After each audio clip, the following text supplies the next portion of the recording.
So I'm getting ready to install some keel tape. I usually use this like surfboard plaster wax, which is this stuff, and it dries pretty hard, so it's good if nothing else. I think it's called Solarez. It's the brand I use, but I'm gonna try the keel tape. So just doing a little prep work. Got the old Kayak upside down, obviously. Kind of clean some of this old stuff off.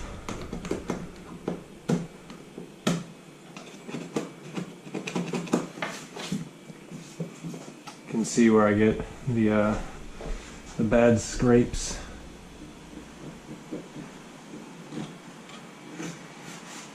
Some good gouges in there from dragging it along the beach.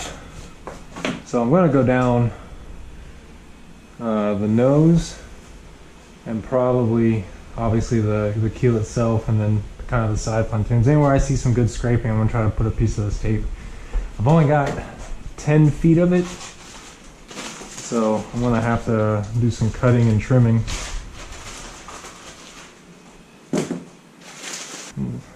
This is a learning process for me here, but supposedly we're just going to put a little piece on. I'm going to start on the back because I really don't care how far up it goes as long as it covers this. So we're going to start right here.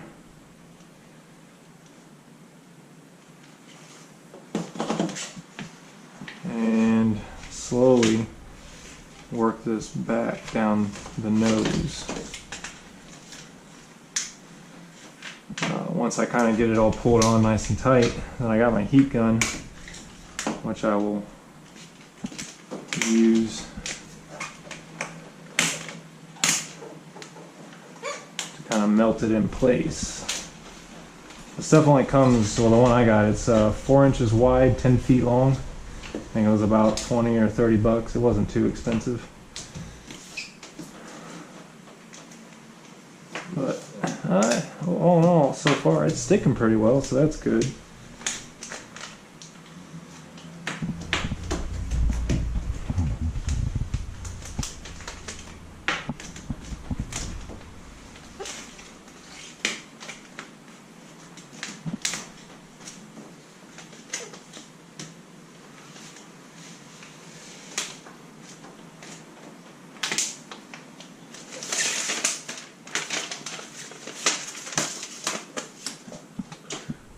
Tight all the way down the nose.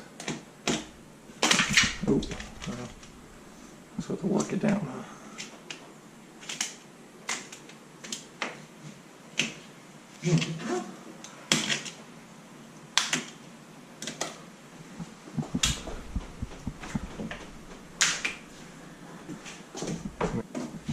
Alright, now we're gonna do some low heat and hopefully shake this.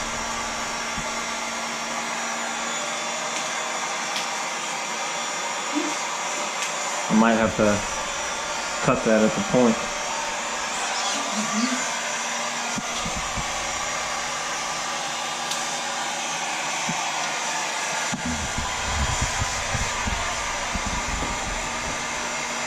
This heat's supposed to just make it a little more pliable, because they're pretty stiff.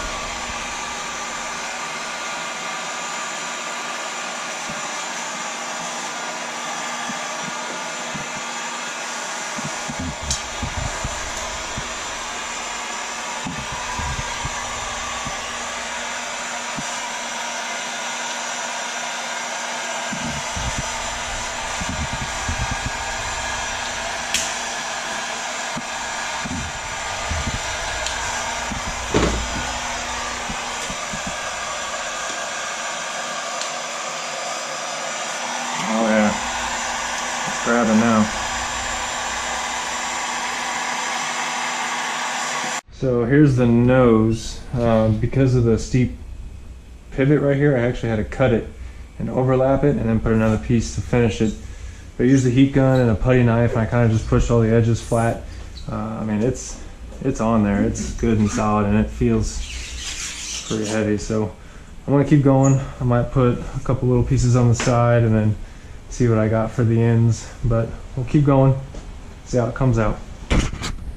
So I'm getting ready to start on the back, but before I keep going, I kind of wanted to show this. I took it and I just cut it, kind of made a little flap out of it, cut it almost all the way through, so I could wrap it around and come into the sides, and then I'll fold that down on top, and that'll give me the full corner, so I can actually pull that down on top of it. I might have a little bit of a, you know, like a point where those two ends are that I'll have to smooth out, but from that middle piece I should be able to stretch it straight down the flat and then fold it over the sides the rest of the way down. So we'll check back in on that one.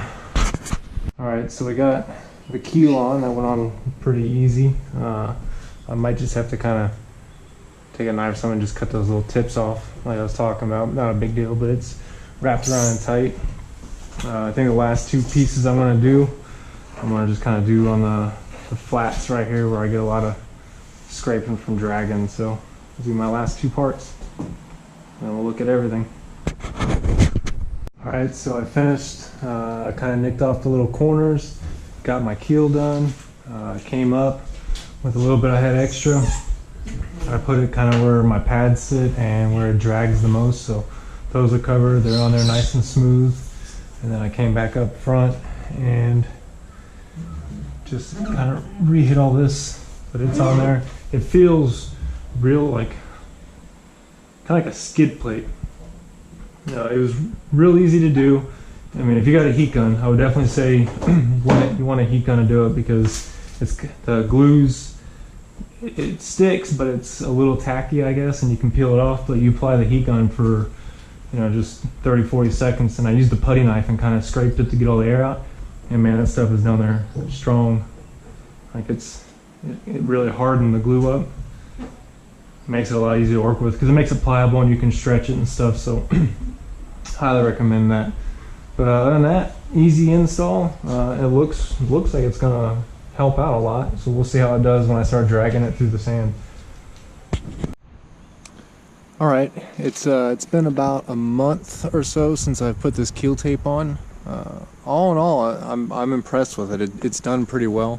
There's a few things I want to hit. So on the very tip of the nose, it's actually kind of split, and I mean it's not coming off, but it's just breaking. I'll probably have to end up cutting it. The only thing I will say is it does not handle concrete well at all.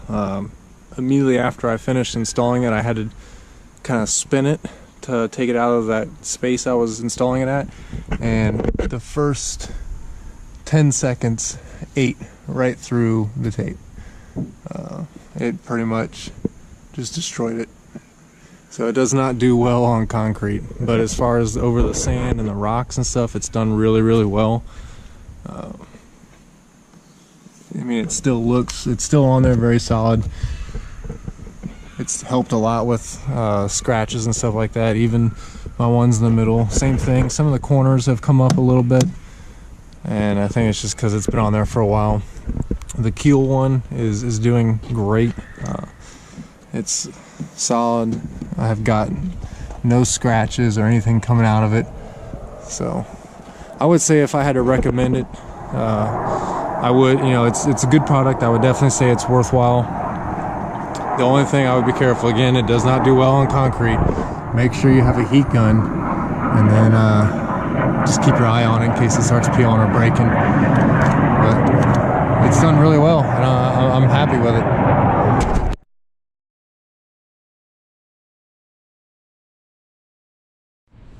So I had a friend that wanted me to do a review of my Slayer 13, and I had to do some maintenance today, so I figured what better of an opportunity.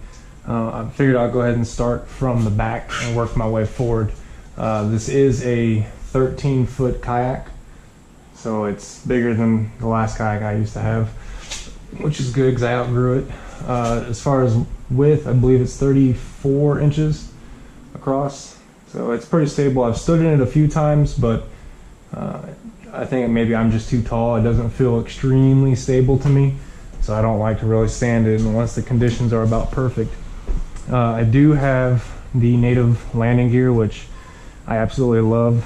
This kayak is 89 pounds, so my last one being about 50-60 pounds, I was able to shoulder it, but I can't shoulder this one. And having the ability to roll it where I want to go and then put gear in it is so much better, because this thing is really, really heavy.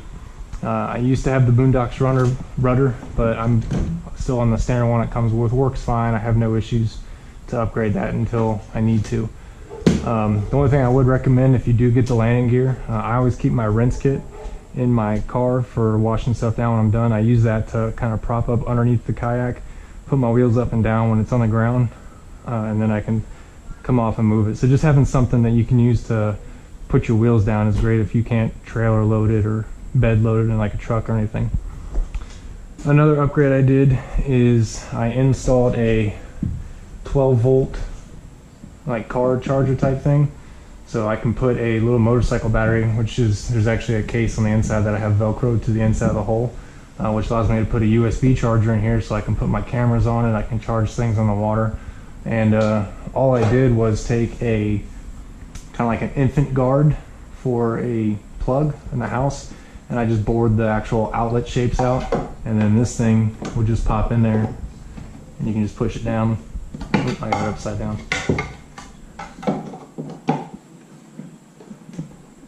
It's gonna have to get bored out since I just re-glued it today, so I got to fix those slots, but it'll just sit in there like that, and then it allows me to keep it waterproof, because before I was getting a lot of salt water and it was rusting things. So, but this should fix it. I just used some plastic epoxy and it's pretty solid, so that's good. A negative about this thing is I do not like this hole access back here. It is very, very tiny.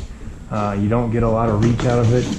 I mean, you can get in the hole, which is good, but just for example, like the box I'm using for the battery in here, I had to put it in the front hole and like throw it to the back just to get it in here. So getting inside and maneuvering and getting into the back of the kayak is into the hole. The back of the hole is very difficult. You just don't have a lot of room to work. So just keep that in mind if you're trying to do a lot of upgrading to it. However, it does come with all the rail systems, which I absolutely love, except these two. I don't know what I'm going to ever use those for. I actually thought about getting some slide-in rail cleats and kind of cleating things sideways under my seat, but other than that, I don't really have any purpose for those whatsoever. Another thing that I've noticed with this kayak, and it could just be the way I store it maybe, but it feels like, because my straps, like it wants to bow in a little bit, so every time I put my seat in, I kind of have to push my kayak apart a little bit and slide my seat in. I mean, it's good in the fact that it's a real snug fit, and once I get my seat in, it doesn't move, but you know, I don't know if it needs to be that tight. I added some Railblaza side paddle holders, which these things are awesome. I just got 2 of them. My paddle sits going down the side of my kayak, and it's right on top of my landing gear. Even when they're up, it doesn't get in the way, and it comes all the way up to here. So that's really good. Keeps them pad out of the way, and then all my little Scotty adapters just stay on the kayak. They don't get in the way at all, and it allows me just to kind of helps me load and unload a little bit quicker. As far as the front hatch or the front hole access, so this is really your only hole access. It's big enough for me to get inside and work, so I really don't have too many complaints about it, other than the fact this is kind of the only one.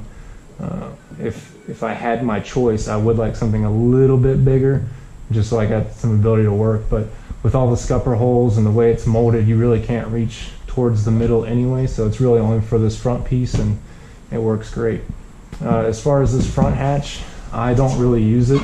I just use it as a dry storage. I put my jacket in there, I keep the scupper plug in it, and it stays pretty dry.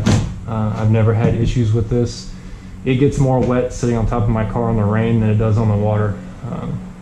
So, I mean, it does really good. This rail system here, I put those tie-down cleats I was talking about. They just slide in, screw down tight, and I use these to actually secure my fish bag up front, and that's what I use on the water a lot. The only other really issue I've had is my propel drive. It seems like it's a little bit too big for the hole. I don't know if you can see it, but it's actually kind of cutting into the sides on both sides over here. Just as it wobbles, it kind of cuts in. It's a tight fit. I got to squeeze it in every time, but I don't know. I think it's fine. I just got to watch it, make sure it doesn't actually start cutting too deep. If so, I can always just sand those edges down a little bit. My rudder control has been great. I've had no issues with that one. My previous kayak, I actually busted. It actually like broke in half, I guess, where the plastic is on the inside. But this one seems pretty good. It operates real smooth. I have noticed that sometimes if there's a lot of pressure or current, it'll actually pull against the rudder and it kind of sucks this thing down and it'll scrape in here a little bit. So I just kind of consciously lift up and try to reduce that friction. But other than that, it's been good. I did add a trolley, anchor trolley. I opted for one that had a locking system on it, along with the pad eyes that kind of help guide.